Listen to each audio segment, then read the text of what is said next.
Okay, so this is inevitably this will be a two-part lecture. I hate to do it, but it's important stuff, and there's a lot in this chapter. Chapter 12, this is of our book. Mostly, a lot of things are going on, but sectionalism, the move towards secession, and then the Civil War. And I'll go over all that stuff. There's a lot in here, but I'll try to move through the beginning stuff here. A lot of this is review, so I'll try to get through this early stuff quickly here. As was the case in the previous chapter, chapter 11, westward expansion causes an expansion of the political debates happening in this time period.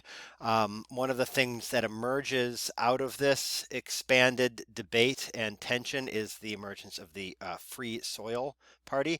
Free Soil isn't like, you know, an add-on like, your neighborhood group or whatever where someone's like giving away free topsoil. This is like free soil means like free land, right? So like free in the sense of both inexpensive, but also free from slavery. So the motto here, this is the 1848 presidential ticket of Martin Van Buren, who remember was a VP under Andrew Jackson, and then Charles Adams, who's like a like a, like a, low shelf Adams of the same Adams family of John Quincy, and John Adams. They don't win. But the idea is free soil, free labor, free men. Free soil is that free land, no slavery. Free labor, again, no slavery. And then free men, no slavery. So this is the idea that is a kind of mashup of a lot of different ideas. Some of them are northeastern ideas, northern ideas, inherited from the Whig Party, a little bit of Know Nothing, which we'll learn about in a second. That's the anti-immigrant party. This stuff goes way back, right? So Northwest Ordinance during the Articles of Confederation in the late 18th century opens up Michigan territory, Minnesota, all that for free labor. This is kind of like a weirdly Jeffersonian in that it is like yeoman farmers, freeholding farmers, but it's not slavery. So it's a kind of like northern take on a classic Southern Democratic thing started by Jefferson. They don't particularly like wage labor. This is one of the reasons they're nativists, right? Know nothing. They don't like immigrants because they associate immigrants with like the depravities of the city. They don't like Irish. They don't like Catholic. They think there should be a bunch of like, free white people. And again, the Irish are kind of like not quite white yet. Free white people out farming, no slavery, no black people really in general. And in some ways, this is a precursor to the Republican Party. Republican Party also doesn't like slavery, wants to have free labor, free soil, free men. Also not too keen on the idea of wage labor. Remember, the people who would be advocates of wage labor, at least higher wage labor, would be the Democrats in this time period. Okay, this is review a little bit. The South wants to push west. They also want to push into the Caribbean, as I mentioned in the last lecture. This is the idea of the Golden Circle, Manifest Destiny with a Southern twist. Our book went into a little bit more detail with some of the filibustering expeditions. I'll have a little lecture in class that goes over some of that stuff, all the way from filibustering in Latin America to Admiral Perry opening up Japan. I just want to do the big picture stuff here. One thing that is new is this idea of the slave power conspiracy. This is the idea that a minority has a disproportionate say in the U.S. government. That is to say that with the 3/5 clause of the Constitution, all of these enslaved laborers are counted in census enumeration. So if you're white in the South, you have more representation in Congress than you should have, right? It kind of mirrors similar debates in the 21st century about minority rule, and certain regions of the country having an outsized voice in American politics, even though they don't have as many people there. That's largely a rural-urban divide in the 21st century, where in this time period is a northern-southern divide. Popular sovereignty is the kind of like cockamamie scheme that they cook up. Sounds good on paper. Let the people decide. You want slavery? You want freedom? Yeah. Let local governments decide. That doesn't make any sense. It leads to a lot of violence. It also just doesn't make sense. You can't have much, Lincoln's famous House divided speech kind of pushes this point home. You can't have both. It's got to be all slave or all free. Okay, little review, immigration. A lot of people are coming to the United States in this time period, mostly from Northern Europe, mostly Irish. So from the 1840s on, the Irish potato famine sends a lot of Irish packing to the United States. The reason there's potatoes in the first place in Ireland, they're a New World crop, right? You remember this from AP World or Modern World. They're a New World crop, but the English, ruthless, awful, genocidal imperialists that they are, figure you can feed the Irish more cheaply just with potatoes. And there's a blight, there's a famine, and a lot of people flee. They are fleeing famine, oppressive rule. This is the first time that we're getting an immigrant group that is not arriving with skills and money, right? So this is the first kind of like oppressed, right? So people who don't come to the United States being upwardly mobile, but rather don't have skills, don't have money, are literally starving to death, right? And coming to the United States for some kind of life at all. They face the same kind of prejudice that they did in England. Elite American culture is very informed by British culture, and the British are very bad, very, very bad to the Irish. They don't like them because of their religion. They don't like them because of the customs that the Irish had. The Irish were more communal. The English were not. They don't like them because of their race. And again, hard to wrap our mind around how someone who is Irish could not be considered white. But you see in these images here, right, the kind of like, I like this Bridget McBruiser. This is the kind of, a Bridget was a typical like slur. If you call a woman a Bridget, it was a kind of a slur against an Irish woman. And then up here you have another kind of Paddy, which is another 19th century anti-Irish slur. Kind of looks like, as I mentioned in class, like Tom Ritchie, kind of like Simian-like or Neanderthal-like. The Irish are not really considered white, right, at this time period. They will become white by the 1870s, 1880s, but that is in large part due to the fact that people who were even less white start showing up to the United States, namely Eastern European Jews, Greeks, Italians, etc. Okay, life in the city. We don't have to go much over this. Nativism, we've talked about already. People don't like these new immigrants. It leads to the emergence of the Know Nothing Party. They are against Catholics. This is called a Romanist conspiracy. The idea that if you're Catholic, you can't actually be a true democratic citizen because your allegiance will never be to the Constitution, but will always be to the Pope, right? This kind of like conspiracy theory. It's like, it's like, I mean, this was also an anti-Semitic trope, but it's like an anti-Semitic trope applied to Catholics, that they're, ruled by some kind of secret, cabal or something like that. So they don't like them. They don't like the Irish. They don't like the Irish largely. The nativists don't. Also because the Irish are more likely to vote Democrat, and the nativists are going to be more Whig, and then ultimately Know Nothing. The real hardcore ones become Know Nothings. Labor organizing.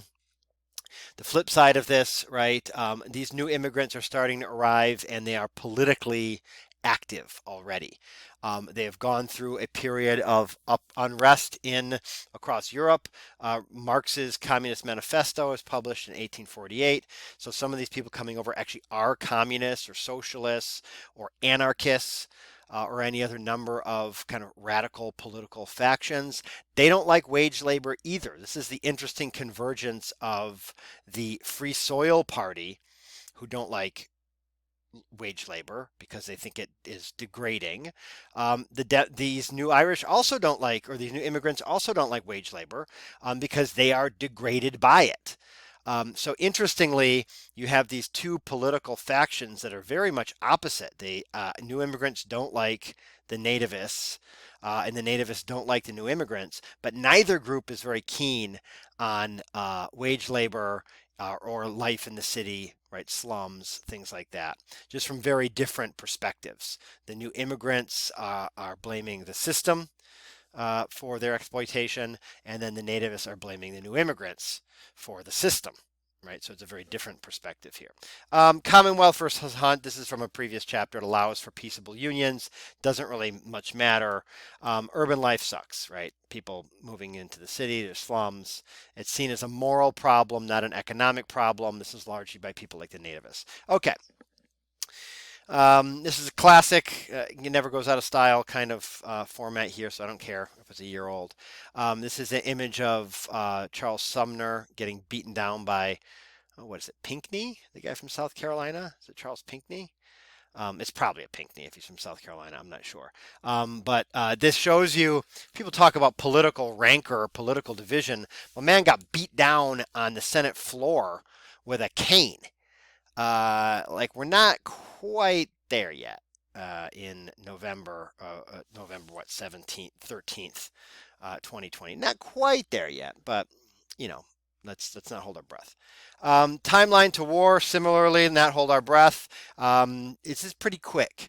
So effectively, you've got 12 years, 10 years really of the real like action from sectional differences and debates about slavery to like full on, it's on. Like South Carolina is wiling out again. They're seceding from the Union, and it's on. So I'll go through all of these kind of points through the lecture here, starting with the Compromise of 1850 and then going all the way to the election of 1860. I'll save the secessionist winter and stuff like that for the next lecture. Okay. Compromise of 1850. This is another like Henry Clay joint here. The issue is, of course, California draws up a constitution. They ban slavery. So Zachary Taylor has an issue on his hands, right? Because of the Compromise of 1820 kind of sets this precedent of you let in one free, you let in one slave. So good old Henry Clay with his Rube Goldberg compromises comes up with a solution. California is in as a free state. That's a win for abolitionists. Utah and New Mexico, they're going to vote on it. That's popular sovereignty. That's a win for the popular sovereignty folks. You shave off some of Texas, you give it to Utah and New Mexico, right? You paid off Texas's debt. So Texas gets a draw here. Right? They lose a little, they gain a little. No slave trade in Washington, D.C. That's a win for abolitionists. And then lastly, you re-up the fugitive slave law, which is a win for slavery. So again, this is the coup de grace of Henry Clay. I think he kicks the bucket soon thereafter. I think, but he's been around for a long time. You know what I mean? Okay, so what is this fugitive slave law, 1850? It is in the Constitution. There's a fugitive slave clause in the Constitution about laborers who escape being returned back. But it's been pushed back against in the North in particular. And northern states don't like it on, guess what? The grounds of states' rights, right? Northern states have states' rights too. And they say if someone escapes slavery in the South and they come to Wisconsin or New York and they become a citizen, like tough luck, right? We have our states' rights. You can't come up here and start stealing our citizens and sending them back into slavery. The fugitive slave law is a more robust or amplified version of the constitutional version. And effectively, it is more beefed up enforcement, and it compels northern states to take part in the extradition of the enslaved. So this is an important idea here in that it's no longer enough that you reach freedom, right? So we have this image in our head, like if you think of like a movie about slavery or whatever, and there's someone escaping, right? And like the bloodhounds are like yelping in the night, and the guy's, running away, and he, swims across a river or whatever, and he gets across the Ohio River, let's say, and he gets into Ohio, and it's free, and then the racist old sheriff or whatever, like takes his hat off and throws it down, right? Can't get him because he's in a free state. That is the old notion of escaping slavery, is that it's border enforcement. Once you cross the border, you're free, you're out, right? So the fugitive slave law changes this to internal enforcement, that you're never, ever really free, right? So if you've read or if you saw the movie 12 Years a Slave, you know how this works, right? Even years after, or well, I mean, in that case, the guy's free anyway. But even decades later, you could be pulled back into slavery. A similar thing, just to put a little mental pin here, because a similar thing happens to when we talk about Chinese immigration after the war. A similar shift happens in the 1880s, away from border enforcement to internal enforcement. Northern states start to pass these personal liberty laws. The Taney Court, which remember is an Andrew Jackson appointment, strikes them down. Taney Court is responsible for a lot of bad stuff in this time period, most infamously the Dred Scott decision, which I'll talk about in a second. Underground Railroad is another another mechanism. It's not a real railroad. Although there is what's that author's name who wrote Zone? Oh, what is it? Who wrote that Underground? What's his name? Anyway, I forget the science fiction author's name. Very, very good author. And he has a book about the Underground Railroad, that it actually is a real railroad. Anyway, I'm off topic now. A lot of this helps enslave people to flee. Frederick Douglass is involved in this. Harriet Tubman, obviously, out of Rochester, New York. And most of them are fleeing to Canada because of things like the fugitive slave law. They know that if you really want to be free, you got to get the heck out of the United States, right? Or in a different context in the 1960s, what Malcolm X once said, Mississippi is everywhere south of Canada. Effectively saying that it doesn't matter if it's at Mississippi or Alabama or New York, you're still going to face racial discrimination, prejudice, and potential re-enslavement. Another thing that kind of pushes people's buttons is the publication of Uncle Tom's Cabin, Harriet Beecher Stowe. It is a work of sentimental fiction, which is a very popular genre in this time period. It pulls on your heartstrings. It's like kind of like, I don't know, like telenovela or something, like where it's kind of like overwrought drama, and it's someone's gonna they fall in love, the love of their life, and they're gonna escape all this misery, and then the person dies on their wedding day. That kind of like garbage. Babies are always getting lost and stuff like this. It's just kind of like a little cheap in terms of like how it pulls at your emotions, but it's very, very popular genre in the 18, right? They don't have the internet in 1853, so they got Uncle Tom's Cabin instead. That's all about that. All that to say that like it pisses Southerners off, right? It's super, super popular. Everyone is reading it. It talks about how terrible slavery is, and the Southerners don't like it. 1852, this is the end of the Whig Party. Remember, the Whig Party was in a lot of ways a kind of like resuscitation of old Federalist ideas. And then it's an elitist party.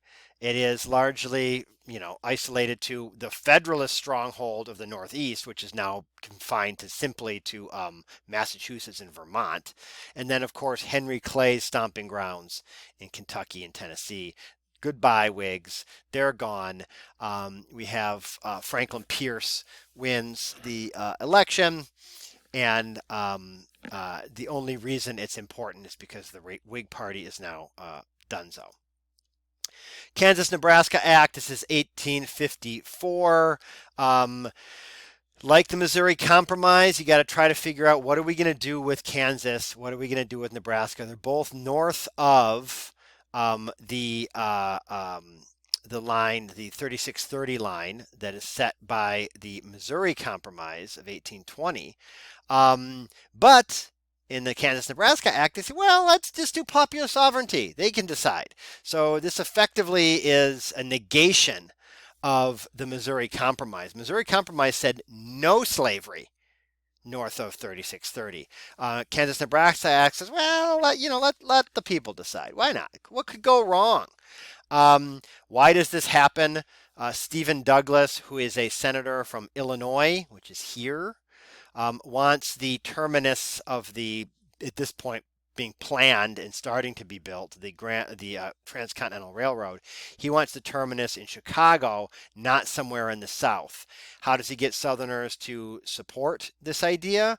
Well, tit for tat, you got to give the Southerners back something. He says, I'll get you, right, the potential to expand slavery north of 3630 if you get me my railroad.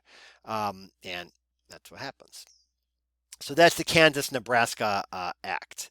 That is 1854. 2 years later, 1856, we have another presidential election. Now, so here's 1852, right? By 1856, we have a very different map. Whigs, again, are gone.